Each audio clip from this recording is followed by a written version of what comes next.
कहानी शीर्षक है तमाचा आत्मसम्मान का। पुष्पा सुबह सुबह हाथ में चाय का कप लिए हॉल में बैठकर टीवी देखते हुए चाय पी रही थी कि तभी उसको डोरबेल की आवाज़ सुनाई दी। दरवाज़ा खोला, देखा तो काम वाली महरी सुमन थी। अरे सुमन, तू आज क्यों आई? तुझे मना किया था ना मैंने आज आने के लिए। आज तेरी बेटी का जन्मदिन है ना, तो तू क्यों आई? मैं कर लेती आज सारा काम खुद ही। हाँ भाभी, लेकिन साहब को पूछा तो उन्होंने छुट्टी लेने से मना कर दिया था, और अगर आज मैं नहीं आती तो साहब का गुस्सा हम दोनों पर बरसता। तो सोचा सुबह जल्दी जाकर सारा काम जल्दी से निपटा कर बाज़ार चली जाऊंगी। बेटी के लिए तोहफा भी लाना है, इसलिए मैं आज आ गई। ऐसा बोलकर सुमन काम में लग गई। सुमन को 2 साल पहले ही पुष्पा के पति ने घर के काम करने के लिए रखा था। सुमन बातूनी थी, पुष्पा उससे बात करके अपना गम भूल जाती। आज सुमन के चेहरे की चमक बता रही थी कि वह कितनी खुश है। कितने साल की हो गई तेरी बेटी? पुष्पा ने पूछा। पूरे 10 वर्ष की हो जाएगी भाभी।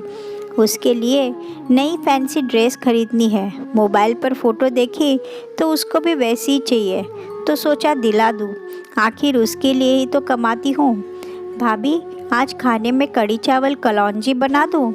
सुमन ने कहा। हाँ बना दे, वैसे भी बस मुझे ही खाना है, आज सब बाहर ही खाना वाले हैं। और सुन, जाते वक्त मुझसे कुछ पैसे ले जाना, मेरी तरफ से भी अपनी बेटी के लिए कुछ ले जाना। साहब का रूम अच्छे से साफ करना, तुझे तो पता ही है कि थोड़ी भी गंदगी दिखी तो गुस्सा 7वें आसमान पर होगा। पुष्पा ने कहा।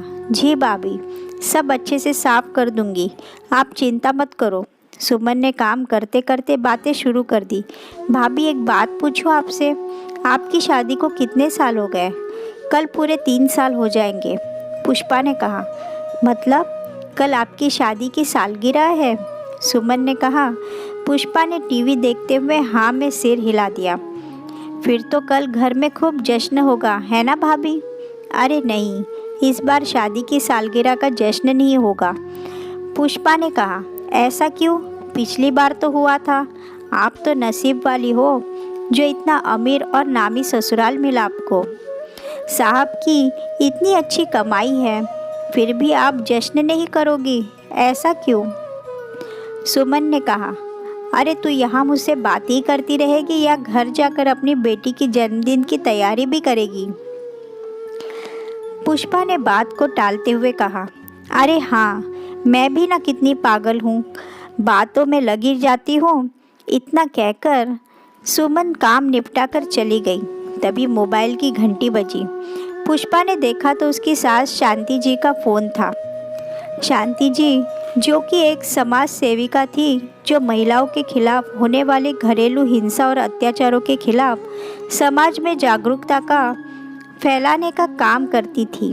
वो समाज सेवा के काम से कुछ दिनों के लिए बाहर गई थी। पुष्पा ने फ़ोन उठाकर हेलो कहा तो वो कहने लगी, पुष्पा, तुम्हारी शादी के सालगिरह पर सेलिब्रेशन के लिए मैंने इस बार 5 स्टार होटल बुक कर दिया है। इस बार घर पर जश्न नहीं होगा, शांति जी ने कहा। लेकिन माँ जी, मुझे कोई पार्टी वार्टी नहीं करनी है। सुन लिया अमर, शांति जी ने कहा। पुष्पा को समझ में आ गया कि माँ जी ने कॉन्फ्रेंस कॉल करके अमर पुष्पा का पति को भड़काने का काम किया है। इतना सुनते पुष्पा के हाथ पांव ठंडे हो गए। वो मैं ये कहना चाह रही थी कि मुझे पार्टी नहीं करनी, ना ही किसी पार्टी में जाना है। पुष्पा ने लड़खड़ाती जुबान में डरते हुए अपने मन की बात कही। तुमसे कोई सलाह नहीं मांग रहा, जितना बोला जाए उतना किया करो। ज़्यादा जुबान चली तो पता है ना, चुपचाप पार्टी के लिए चली आना, समझी? इतना कहकर फ़ोन काट दिया। पुष्पा वही सोफे पर धम से बैठ गई और अपनी पुरानी यादों में चली गई। उसे पुरानी भूली बातें और पुराने जख्म जैसे सब ताज़ा हो गए। वो सोचने लगी, कैसे भूल जाऊं जो पिछले साल अमर ने मेरे साथ किया था। वैसे तो हर रोज़ ही तो होता है, लेकिन उस दिन सब मेहमानों के सामने पार्टी में अमर ने पुष्पा पर हाथ उठाया था। कितना रोई थी तब पुष्पा।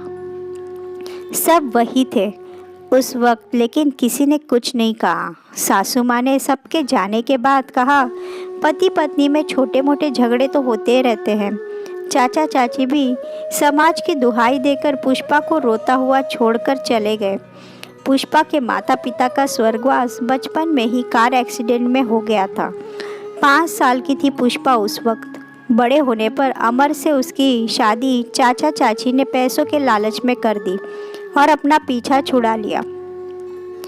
किसके पास जाए अपना दुख कहने।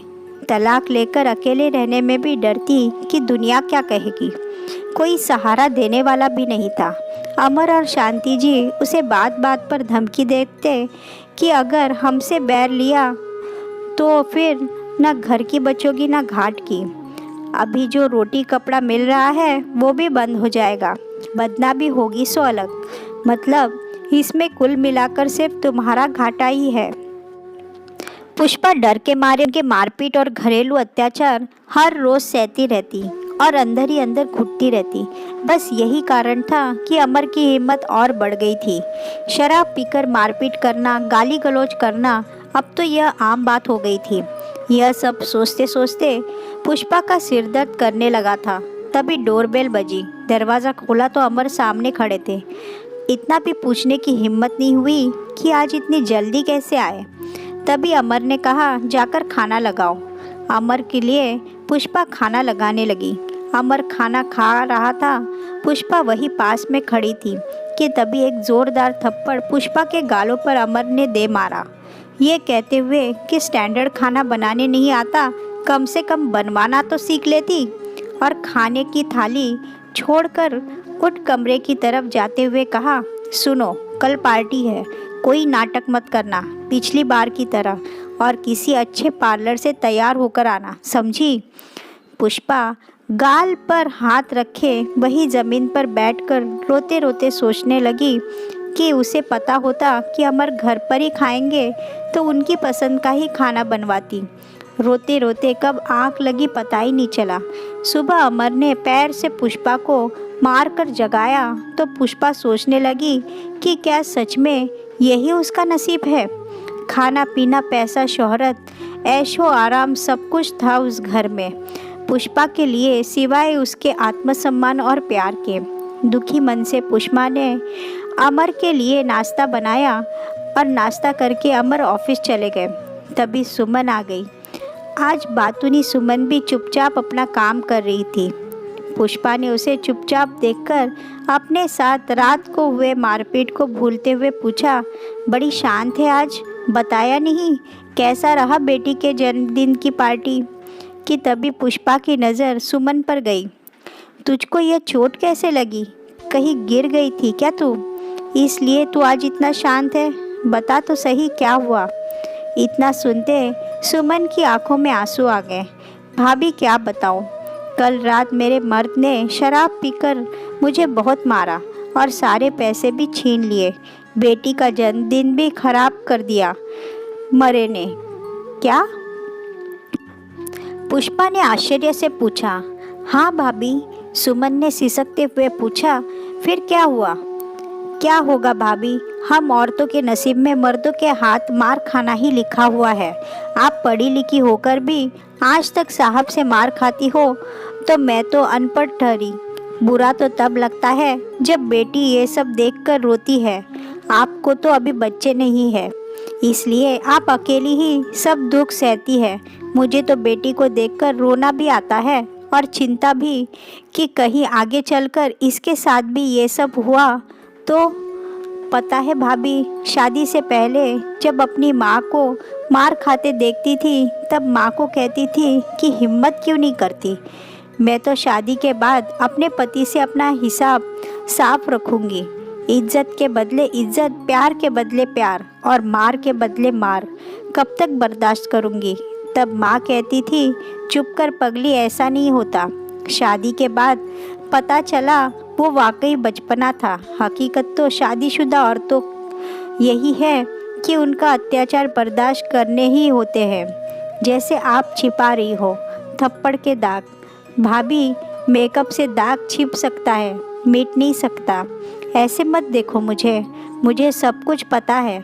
मुझे क्या, पूरी सोसाइटी को पता है, बस कोई सामने से बोलता नहीं। पुष्पा आश्चर्य से सुमन को देखते रह गई। आज उसको सुमन की बातें चुभ गई। सुमन अपना काम निपटा कर चली गई, लेकिन पुष्पा सोचने लगी। तभी अमर का फ़ोन आया। पुष्पा सुनो, मैं ऑफिस से सीधा होटल आ जाऊंगा, तुम ड्राइवर के साथ चली आना। पुष्पा ने मन मार के हम कह के जवाब दिया और शाम को तय समय पर पुष्पा होटल पहुंच गई। पार्टी शुरू होने वाली थी, सभी मेहमान आ चुके थे। तभी पुष्पा भी वहां आ गई। अमीरों की महफिल में मेकअप से लिपे पुते चेहरे जाम से जाम टकरा रहे थे। अमर की नज़र जैसी ही पुष्पा पर गई, वो उसका हाथ घसीटते हुए होटल के कमरे में लेकर आया। आउच! मेरा हाथ छोड़ो, मुझे दर्द हो रहा है। बोलिए, क्या हुआ अमर? मुझे कहाँ ले जा रहे हैं? कुछ बोलिए तो सही, पुष्पा ने कहा। इतने में अमर ने पुष्पा को गुस्से में घूरते हुए बोला, बेवकूफ़ गंवार औरत, तुम्हें मैंने बोला था कि अच्छे से पार्लर में जाकर मेकअप कराना और कपड़े पहनना, और तुमने क्या पहन लिया? कैसा मेकअप किया है? पुष्पा ने कहा, लेकिन मैं तो तुम्हारे पसंद के पार्लर में ही जाकर तैयार हुई। 2 कौड़ी की औरत, तुम उससे जुबान लड़ाएगी? अभी बताता हूँ तुम्हें। अमर ने पुष्पा का हाथ पकड़कर उसके बालों को पकड़ते हुए जैसे ही अपना हाथ उठाया पुष्पा के गाल पर थप्पड़ मारने के लिए, कि तभी पुष्पा ने आज न जाने कहाँ से इतनी हिम्मत आ गई कि उसने अमर का हाथ पकड़कर झटक दिया और अपने दूसरे हाथ से उसने उसको आज एक के बाद एक लगातार कई तमाचे मारे। अमर अपने दोनों गालों पर हाथ रखे थोड़ी देर के लिए सन्न हो गया और उसकी आंखें गुस्से से लाल पुष्पा को घूरे जा रही थी। आज पुष्पा ने डरने की बजाय हिम्मत से काम लिया। हमेशा पीछे हटने वाले उसके 2 कदम आज निडर होकर अमर की तरफ आगे आत्मविश्वास से बढ़े।